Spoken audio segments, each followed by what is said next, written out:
back to Portuguese politics. So Daniel, when we spoke to him last Thursday, was pretty sure there was going to be an election here in Portugal in May.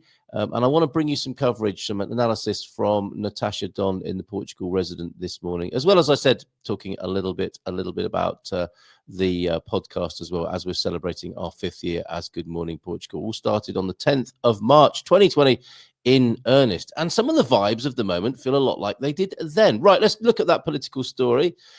Is this another political system or government that's not fit for purpose? We're seeing quite a lot of that, are we not, around the world? And Portugal may well have its own version of that here. Looking very serious, this gentleman here over in the Portugal Resident today sees 2 crucial meetings on Portugal's political crisis. There is a vote today, I think, that might tip the balance into a May election. He is a PS heavyweight. He's Antonio Vitorino, and much more concerned about where the new elections would leave the country than who's going to be winning or losing here. It sounds like everyone's going to be losing if this goes ahead. It struck me as really unnecessary. What with everything that's going on, does Portugal need an election? And I suppose what's importantly, what is it about the system here that caused this to happen? And all the cloud of controversy around the current Prime Minister, Luis Montenegro. There is no certainty, says Natasha Don. Here, let me just check that it is Natasha who's saying this. Yes, Natasha, well done, Natasha. Thank you for your coverage here. She says there's no certainty that the country will be thrown into another snap election. Today sees 2 meetings described by the national press as crucial for Portugal's ridiculous political crisis. Ridiculous, because if one analyzes everything being said, no one actually wants an election. Ergo, she says, why are we at the risk of having them then? It's a good question, isn't it? While satirical Sunday program Isto e Gozar com Quem Trabalha highlighted the lunacy at play. Lunacy at play. That's quite a good 3-word description of what's going on here and elsewhere. PS political heavyweight and possible candidate for the presidency of the Republic. So he's going to be alongside Andre Ventura from Chega, who's put himself forward, and the chap Gouveia Melo. He was the mastermind of Portugal's pandemic campaign, vaccination campaign. He's in the running, and so is this chap, it would appear. He stressed that what worries him is not really the prospect of another election, but where the country will find itself the day after. Yes, it's sort of febrile election activity, like, oh, here we are again. Thus, today is widely seen as almost the last moment in which politicians can row back. I'm assuming that is row back rather than row back, although rowing back is probably what they're doing as well today. The government is having one of its extraordinary meetings of the Council of Ministers, and they're probably really using the word extraordinary so much that it's no longer true, while PS socialists who insist they do not want a new election are convening a meeting of the National Political Committee. Ooh, the first meeting is taking place as we write this text, the second at 9 p.m. this evening. This is hot. This is so hot. I can barely have it on my screen. Oh, hold on a minute. That was last night then. This came out yesterday. I thought she was writing this morning. Hold on a moment. Let's see what's happening then. So maybe the deliberations that have gone on will have us know. Now, if you're a really good Portuguese speaker, pop over to the Portuguese press, will you, for me, and tell me if anything has changed from what I'm reading here at the moment. In simple terms, thank you, that's what I need. The government is vacillating massively. Who doesn't like a massive vacillation first thing in the morning on whether it will or will not stick with its plan for a vote of confidence, which no other party wants to endorse? I see. So the PM's party just wants to say, okay, are you with us or not, I suppose, with this confidence vote, while PS socialists are appealing to it to just drop it. It ain't worth it. Put that way, it sounds simple, but then there are the nuances. Luis Montenegro has said the equivalent of "we can't go on like this," being second guessed at every turn. It sounds like an Elvis song. We can't go on together with suspicious minds. While the minister, you never expected to hear Elvis woven into some political conversation, did you? That's what you get here on the Good Morning Portugal show. While the Minister for Territorial Cohesion, has said has said to drop the motion of confidence, the government would want the PS to drop its commission of inquiry. And so the wrangling goes on. Yes, he said, she said. Yesterday, Parliamentary Speaker José Pedro Aguiar Branco tried another tack, calling for the government's motion of confidence to be approved in the name of the national interest. This is not simple enough. All parties have already said they have no confidence in the government. Thus, it is a call that tries to persuade everyone to change their attitudes, not just the PS. And in between all these calls and possible scenarios, politicians have been muddying the waters. That's not like them, by insulting each other and blaming each other for the gathering morass. Grow up, you lot. Commentators, however, they do need to be reminded, don't they? Apparently, politics, government, is about serving the people and the common good. Yes, commentators, however, seemed relatively agreed had the Prime Minister explained everything clearly from the start, answering journalist questions instead of making announcements that did not allow questions. Much of this current drama might have been avoided. What kind of directness and honesty? That might have worked. So where are we now? This all depends on what comes out of the two crucial meetings. If they result in more of the same, it looks like there will be a vote of confidence in the government, in all likelihood tomorrow. That's today. And in all likelihood, the precarious administration with no working majority will fall, in inverted commas. There's a lot of bunny ears in this piece. A flurry of meetings and hearings with the President of the Republic will then take place. Oh, he's a busy man at the moment, isn't he? With the closest date given for a new general election being May the 11th, possibly May the 18th. Just what we need, what with all that and everything else.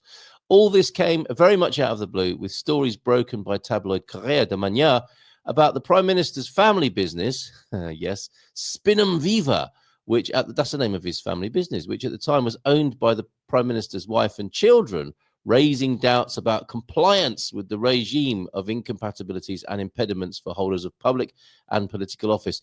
It seems, doesn't it, with the rise of compliance, things have got worse. Isn't it funny how human beings do things like that? They bring something out to govern something, and the thing they're trying to govern actually gets worse in front of their very eyes. The PM's, back to Natasha's reporting, the PM's subsequent announcement allowing no questions in brackets that his wife was no longer a shareholder in the business did nothing to mollify critics or the press. Great word, mollify. And subsequent reports in other newspapers only made matters worse, leading to two motions of censure, which the government managed to survive. However, this vote of confidence may well happen today, and we'll see what happens. As Isto e Gozar com quem trabalhas host Ricardo Araújo Pereira stressed last night, no relation, I suspect, the government survives two motions of censure and then decides to tempt fate a third time by calling for a motion of confidence that all parties have said they cannot approve. He likened it to someone who has avoided certain death twice, deciding to take a bath with an electric toaster. Do not try that at home.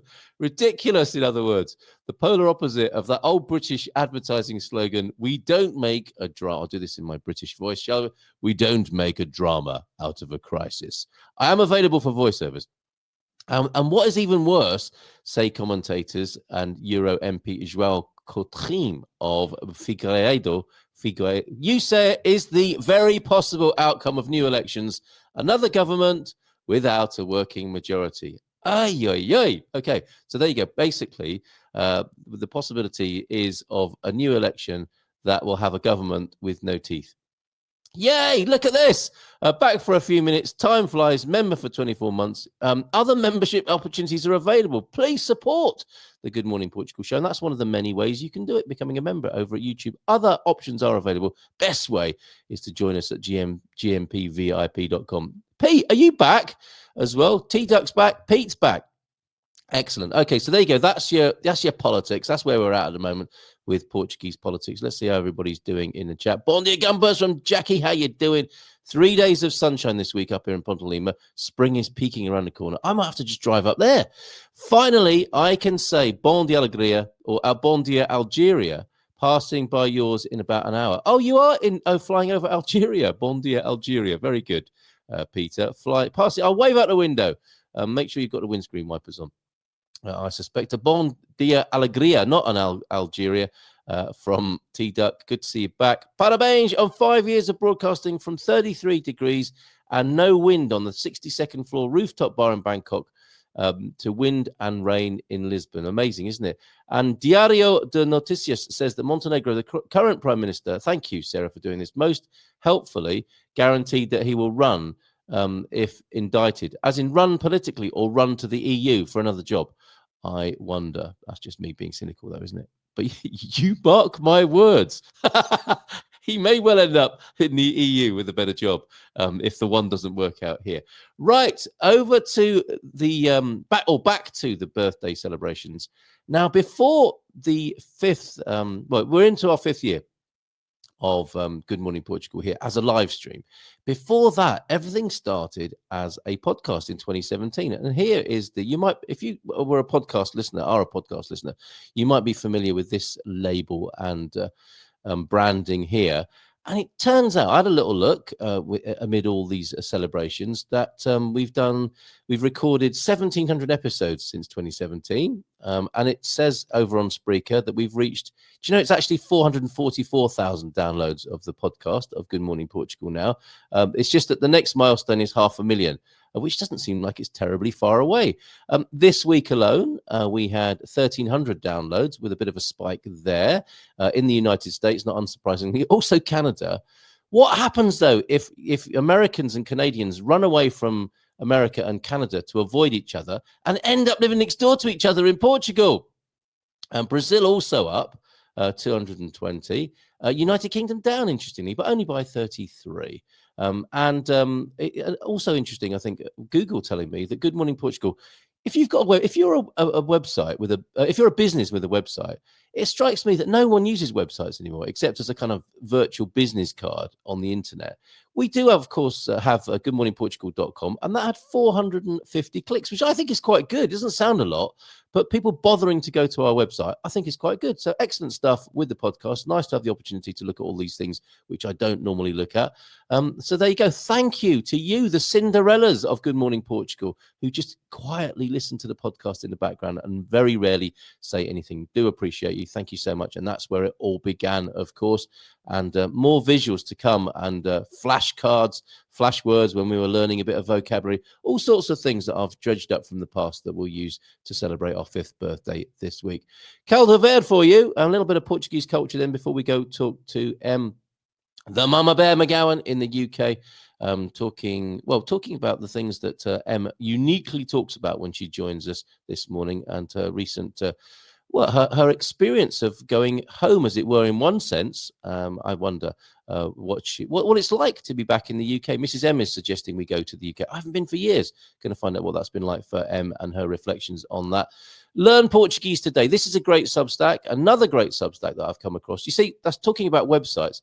People have platforms instead, don't they? They have their YouTube channel, or they have their Substack, like Learn Portuguese Today have. This is excellent. Just a couple of samplings from there. That is a very good-looking caldo verde. That person's got the lucky bit of chorizo in there, not if they're vegetarian or vegan, of course, but that's what happens. You can be blessed with the slice of chorizo in your caldo verde. Why do Portuguese people eat soup with almost every meal? They're asking. Soup isn't just for cold days, or I have to say, it is nice when it is a cold day. Damp yesterday, as well as every other day for the last 3 years. And I decided to make myself some...